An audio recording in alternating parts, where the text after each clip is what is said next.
Thank you guys again, and thanks to everybody who was mentioned above for supporting this festival. I think, this is going to be my artist talk tonight, and it's about a different topic, but I think it's really important to say at least a few words about why Acousmonium and what it is. Is it okay if I'm standing or shall I sit? Okay. I will do the artist talk, sitting and enjoy the chair.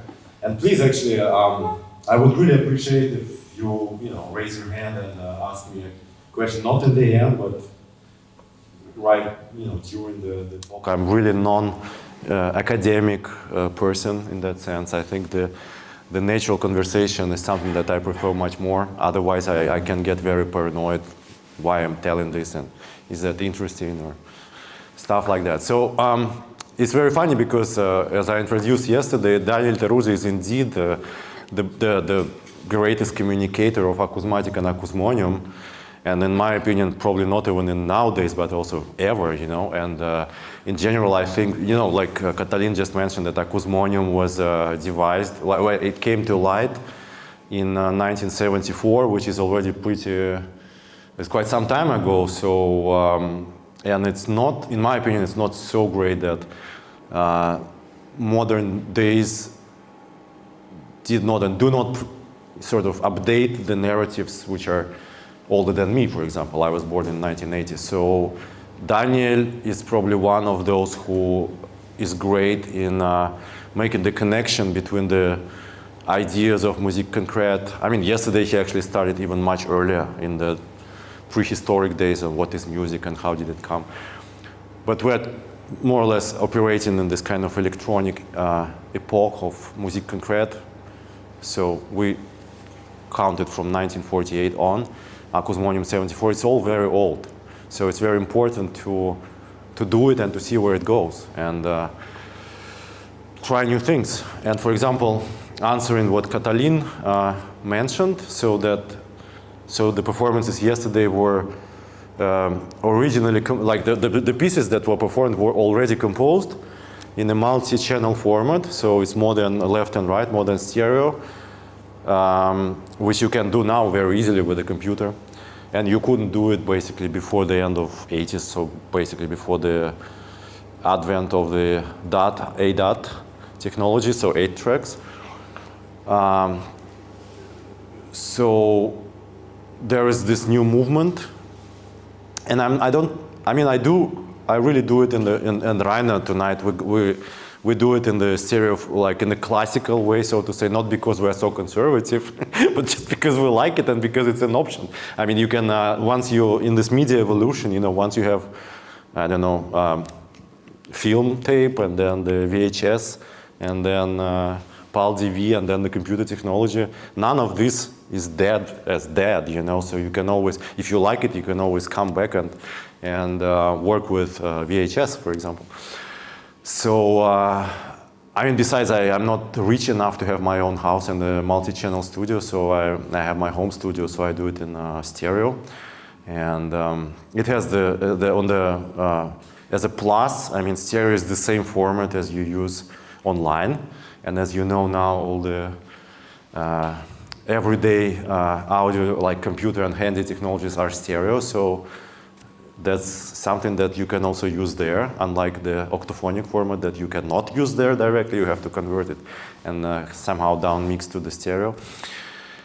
But of course, what's great about composing in multiphonic, so you can already create the movement. You can take, like a fly, you can take a sound and then you can move it around, and this will be a part of your composition.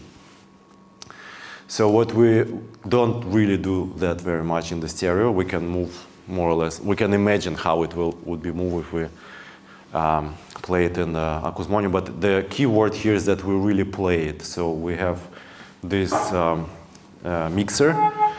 In fact,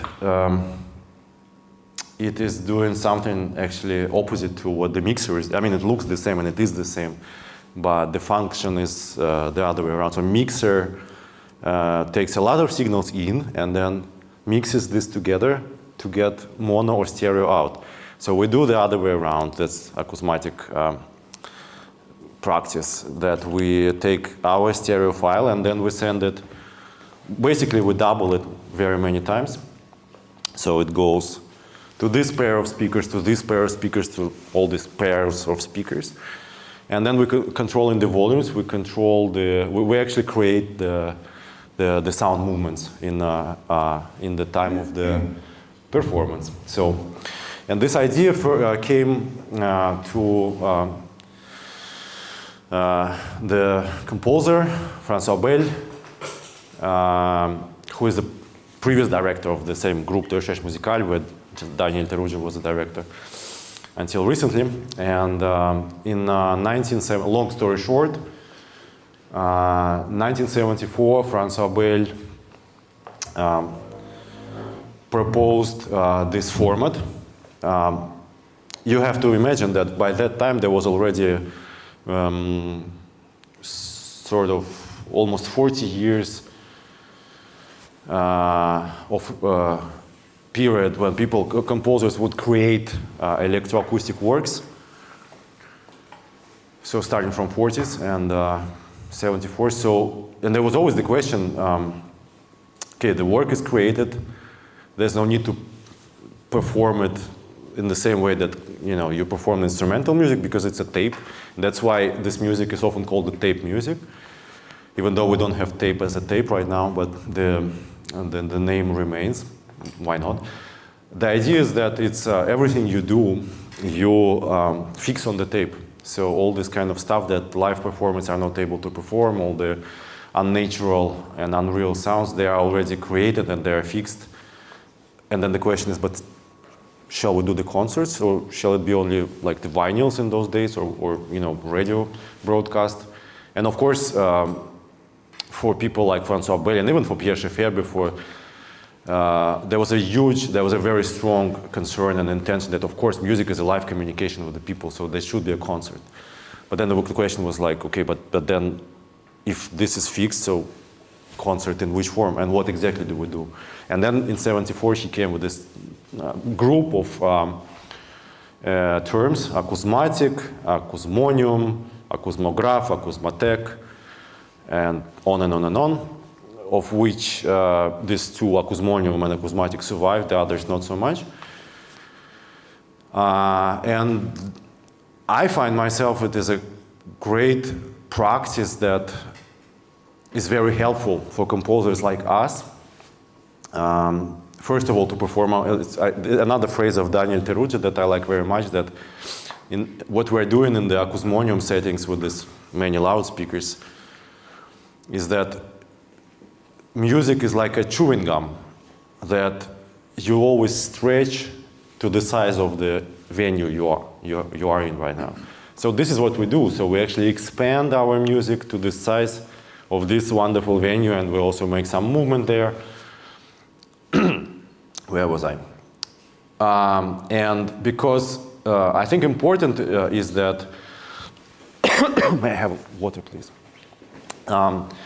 You probably heard about, especially if you are doing music or sound engineering, that there's a multitude of spatial and multi-channel formats existing in the world right now. Thank you. Thank you. There is ambisonic, there is Cubus, Domus, Ottosonic, and so on and so on and so on. So there is I guess there are dozens, if not hundreds of them. Thank you. It will be the next one. But first of all, they usually they exist in one copy, sometimes in two. They can be very creative, but there's a very small chance that you personally ever get there and create or perform your music there. But even if you're a lucky one, and if you get a residency or so on, and you come and you create your piece there, then still the question remains what you're going to do with this piece that was created for this environment. So, and unlike this, there are several systems. I would say two, mainly, which are spread. So one is acousmonium. So basically, if you're a composer, you're more or less aware, about what an acousmonium is or can be. So you have this idea and you have it in your hand and you practice by playing at some other festivals that if you compose the new piece, and then you come to the next festival, more or less wherever they are, then you know what you're doing with your piece. So you're not lost. And then octophonic is this 8-channel something that Daniel played yesterday. I would call that's the second format. So it's basically based upon the idea that 8 identical loudspeakers around you, you can compose for it, you come to the sound gallery. That's actually what we're doing in the floating sound gallery in Vienna. So there are 8 speakers around you, and yeah. And it was meant to be mainly for the composers who compose in this octophonic format. Not anymore, so it's also more acousmatic now, like this, but yeah. And yeah, that's why I like it. That's because it offers something that people share around the world, this system of acousmonium. So it's something that people understand. I mean, people like us, you know, composers, how to deal with this and how to make, how not to get lost, you know. And it's much more available than all these proprietary, fancy, multiphonic systems. So, I guess that would be enough for the festival presentation. Again, I repeat that please do ask me, you know, whatever questions come to your mind. Then I proceed to my artist talk tonight. I was actually surprised that when we were preparing this, and then Katalin asked me to prepare some kind of presentation about yet another branch, like another thing, another art of mine, which is called the drone sound. So something that was very, very strongly in my focus before I got so deep into the acousmatic, and I would say between 2007 somehow and 17. So I think I will start with showing the videos and then explaining what happens. So that's the video number 1. That's when I'm saying me, I mean in that case it was me and my partner in crime, Oleg Makarov, who was more into programming, Maximus P, and I was more into drawing. So and then it sounds.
Okay, so we're not going to watch all of them because these performances usually are around or were around 15, 20, 40 minutes long. I don't know how many of you understand what happens here. I don't know, maybe hands up who does. Okay, so how would you describe it? Anyone? So I guess there's a camera that picks up what you're drawing, Yeah. and then it generates the sound from the visuals. And yeah, exactly, yeah. I mean, and like what's the physical principle behind? Okay, then. Contrast? Yeah, so it reads the black and white, yeah, and then it actually translates this directly to the sound. So basically what we are doing here, we are creating the sound spectrum and then play it, and then so this is the performance, I think, 2010. So what we are doing here, actually, we are replicating the synthesizer that we both studied with. It was a great machine invented in 20 years of intensive work by Evgeny Murzin, Soviet engineer. So he started it in 38, and then he finished it in 58, called INS. And after Alexander Nikolaevich Scriabin, with whom Murzin was a huge fan, you know, this experimental composer who died before, and he had a lot of, you know, far-fetched ideas about let's, you know, do this, do that, and let's create music that was impossible with the instrument, and on, not only on the musical but also on the social level, but it's not our topic now. And Murzin was a huge fan of this person in particular, so he would think of how to give a composer, it was the 30s, we're talking about the 30s right now, what kind of machine should it be that composer would just work in a synesthetic way, because Scriabin was a famous synesthetic, yeah. So he's, you know, he perceived in terms of colors and balances, like not intellectually, but quite directly. So, and Murzin created such machine, and for a while, this was located in the Theremin Center for Electroacoustic Music, where we both studied. And I want to show you a little video where the keeper of this machine, Stanislav Krejci, explains this machine and demonstrates. And this is where we took the cues. It is in Russian, but it is with English subtitles, so I hope it's something to look at.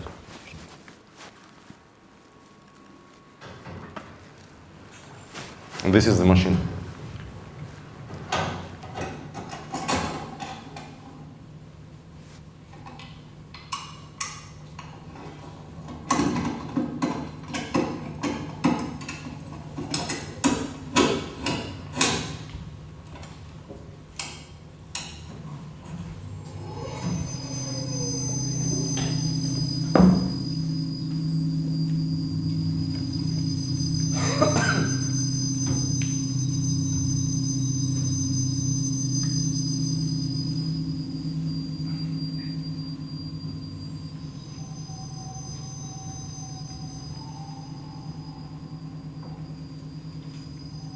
Первый вот этот деревянный макет Мурзин делал на даче сам.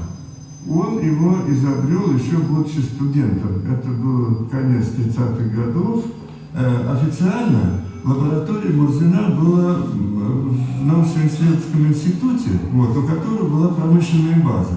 И это позволило сделать вот этот вот уже синтезатор промышленный.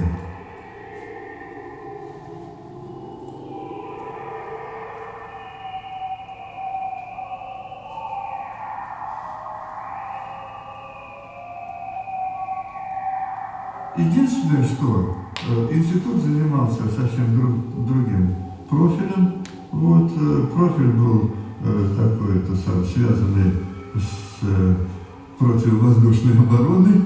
Вот. Поэтому там системы совсем другие были, не музыкальные. Он был военный инженер, как раз электроники и точной механики.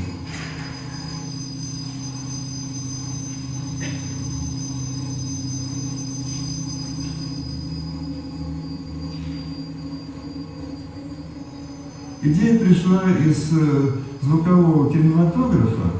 Когда появилась оптическая дорожка, звуковая волна стала видимой.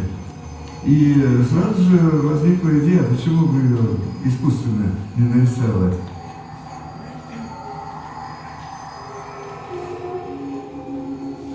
На Ансе можно было синтезировать речь. Как-то мне немножко стало не по себе, когда вдруг я услышал, да, мама мыла Маню.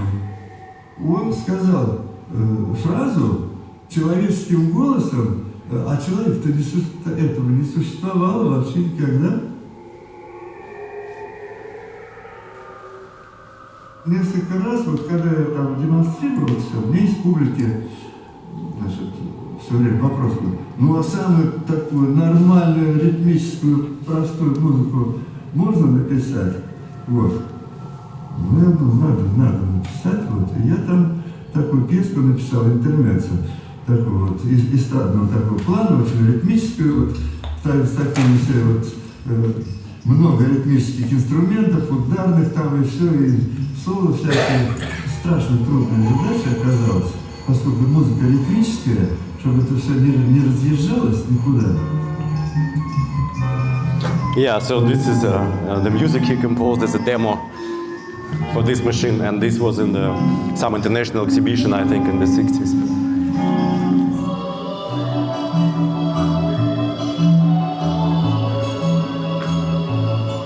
Now, cosmic chill out. Okay, so that's a. I mean, this was a draft for the film. The film was produced much later. It was called Electro Moscow, and yeah, and Stanislav died of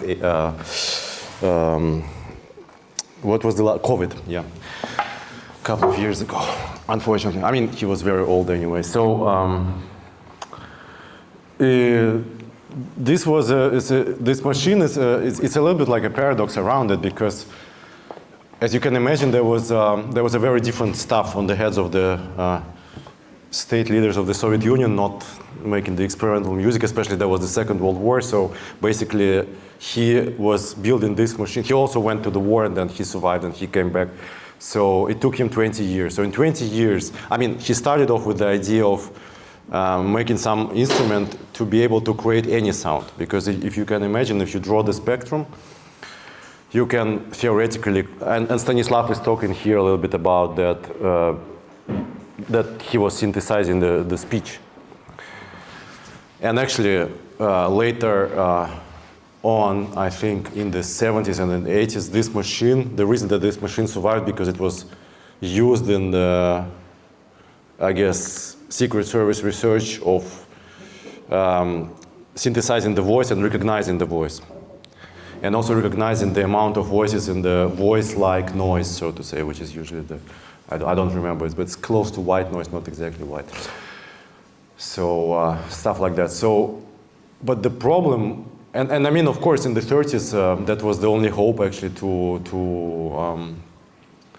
the main, let's say, tool to recreate the existing sounds, also to create the imaginary sounds, and also to morph the sounds, to, for example, make something in between, like the dog and the violin, for example. And this machine was great for it. But then in the 37, yes, but in the 57, of course, it was way too late to do it with this machine, because it's, I mean, you have to calculate, so it's basically, it's a big job before the computers. So, and the synthesizers were already out, and the tape techniques and many other inventions. So when it was produced, it actually took some international medals, but then there was a but in the 1957, there was already a very expensive and very long way to create strange sounds. So somehow it went into this category of this drony and ambiental sound, which it was not meant to be, and this was the line that we continued. So, and if you know the films of Tarkovsky, and like Solaris, and what else? Stalker, yeah, so the soundtrack was made with this machine. so it's this machine that sounds there. So this is how we started, and we felt ourselves very excited that nowadays in the computer technology time with the FFT technology, we can do it live. But then we started thinking, okay, so we had more, more ideas were coming to our heads, and then we moved towards this.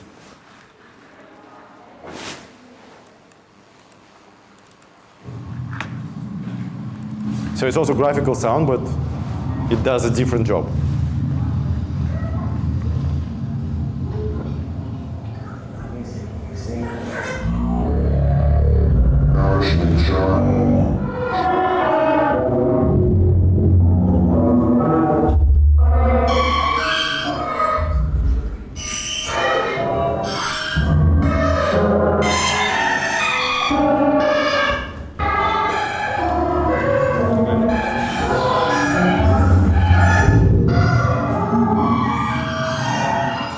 Okay, it's some Biennale. It's also 2010 or 11, and as you can see, this is also the visual interface is the same. So it's black and white.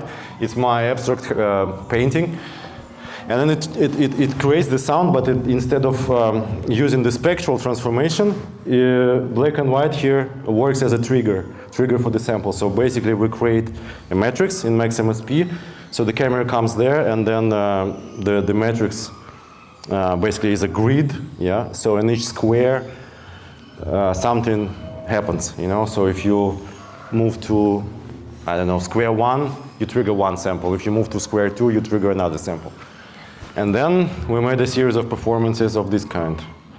At some point, we realized that we don't need just black and white dots. It can also be me dressed in black as a huge dot. And then we made this.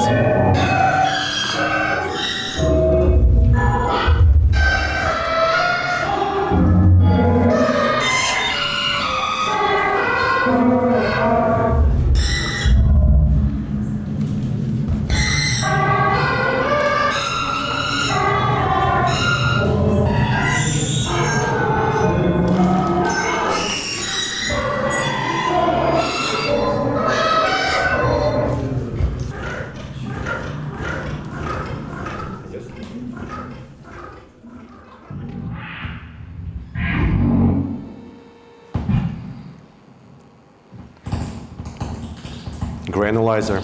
I mean, here we went already a little bit further. So instead of just triggering the sound in this, like in this matrix, we would also assign some other control options to the same squares. Like, for example, change the pitch, change the pan.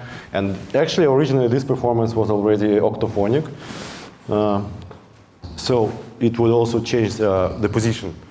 The black and white balance would change the position of the sample, and as I hear some granulizer here, I don't remember how did we do it, or maybe it was just a bug because it was 2011. I think computers were not so powerful, so we used several sound cards and several video cards. So probably that was a bug that we interpreted as a feature. Anyway.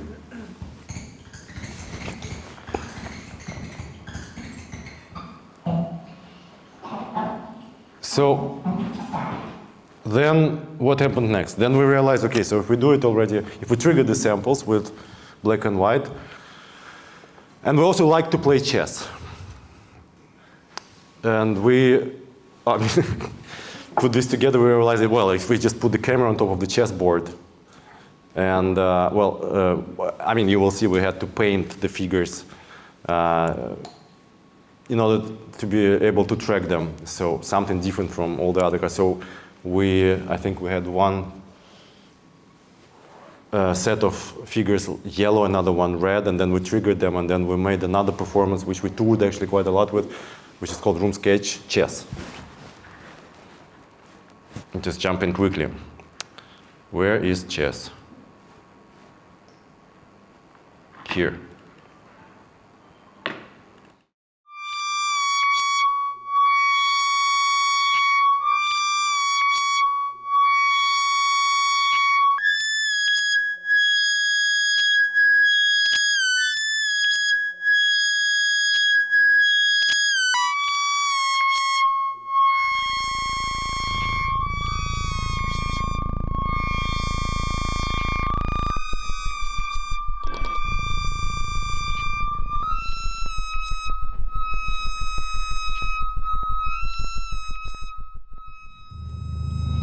Yeah, you can see camera, web camera on the top of the chessboard.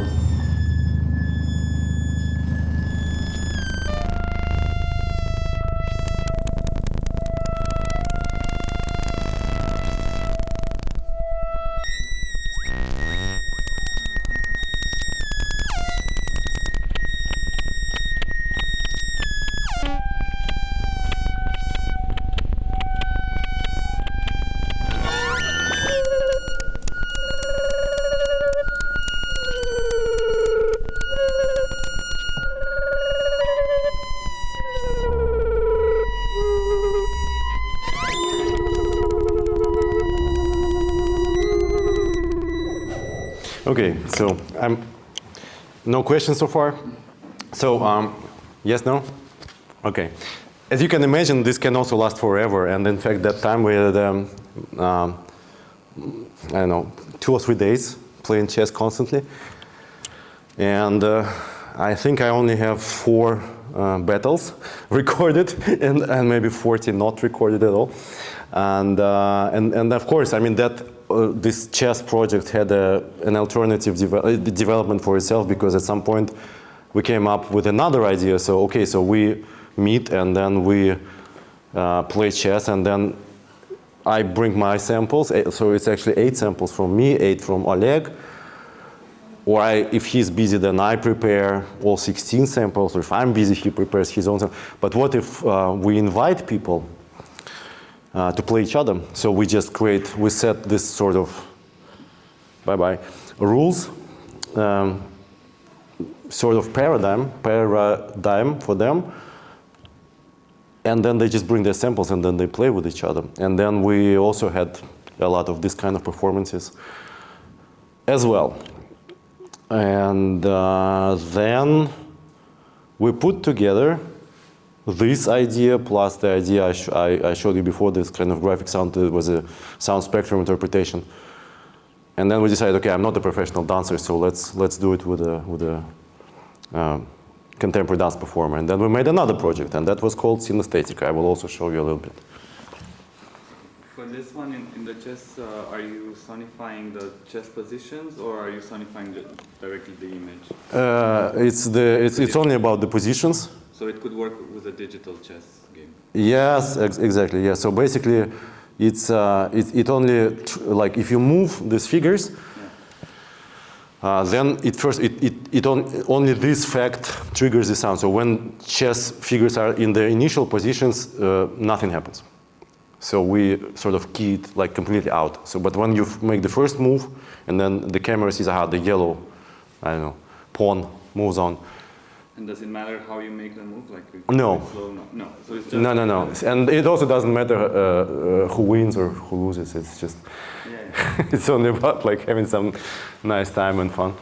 Well, for the sound it doesn't matter. And actually, you can imagine that this sound is absolutely algorithmic and totally sort of, something you can never predict properly, which was actually exactly what we wanted.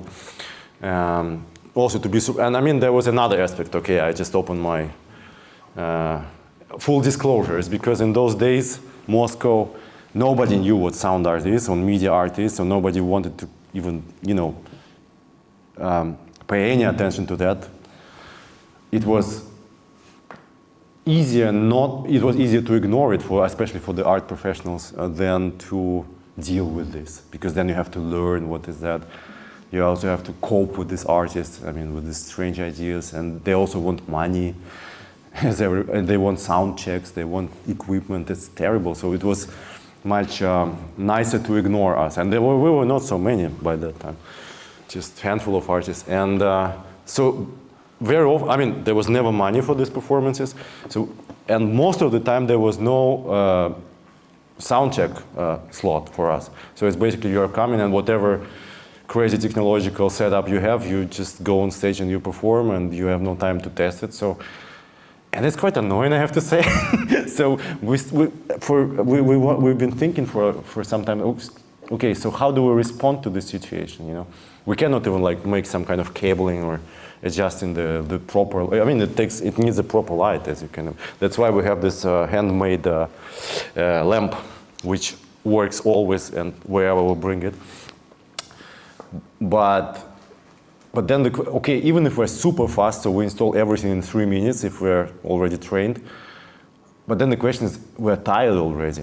So because we carried all those stuff and then we installed it in a rush, and we're still about to deliver some performance, right? So what, in this situation, what can that be? And then actually chess came as an answer, because it doesn't matter how tired we are, actually.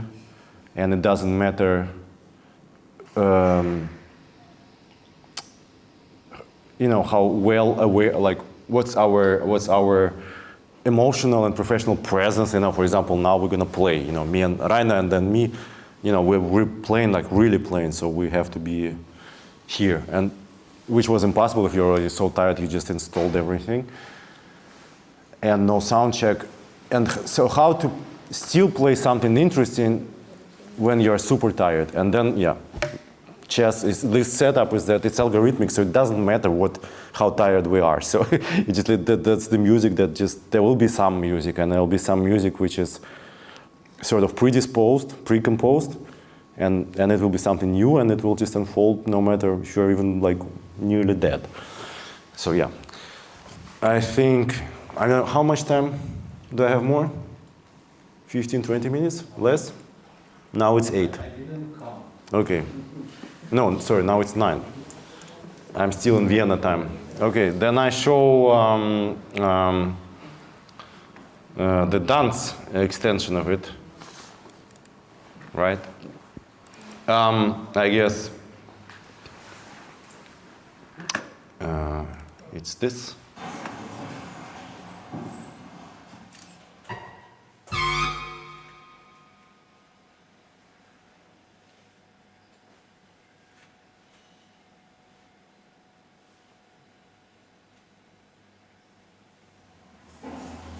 So here, actually, the dancer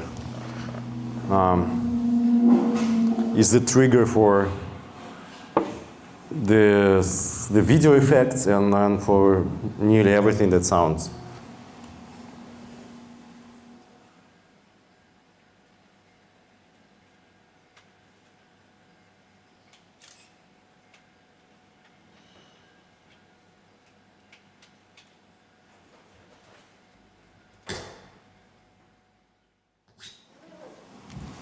I mean, that's the beginning, so I move to some parts more interesting, like this.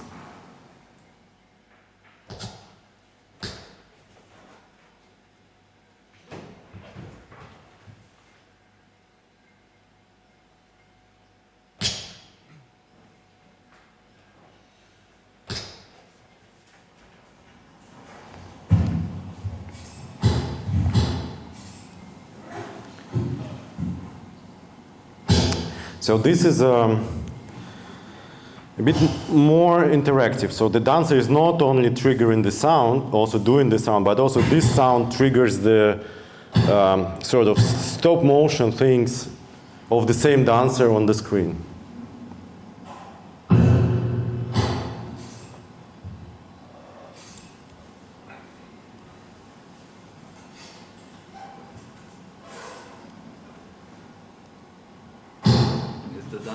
Seeing the screen? Yeah, it's what's it called? Translucent? Yeah. Well, it's actually a mosquito grid.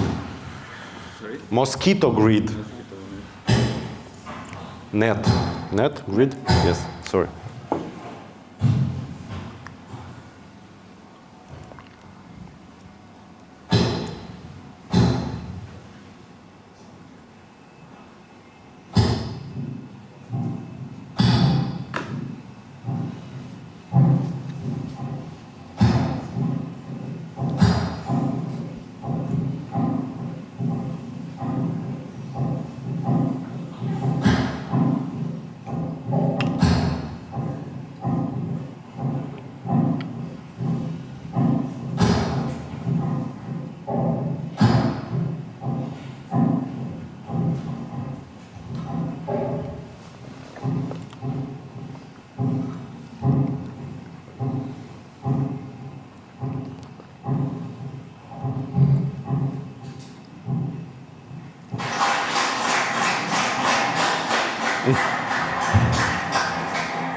And you see, this is how far we went from the original idea. Do I have... yeah. And then even this line had its own development. It was called Electric Alien, and I did it together with a really great, like wonderful artist, Andrei Bartenev, the visual artist. He created an experimental costume. I mean, experimental was because it was made out of I know it was a proper name for it. It's a kind of shining, it's an electric fabric, something like that. So he created an alien sculpture / costume. And then we made the same performance as you just saw, but instead of like keying the dancer dressed in red, we were keying the alien, which was already shining, so it was much easier, in fact. And a different dance, yeah.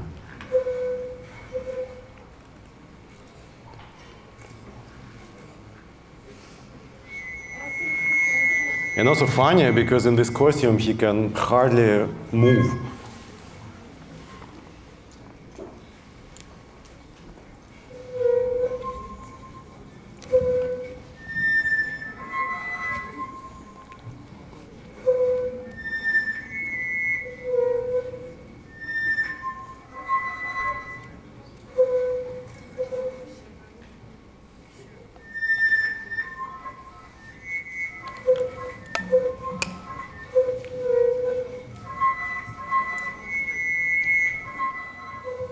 Okay, I think with this kind of little creature lost in space, I stop. Yeah, because we need to move on with our program. So thank you very much.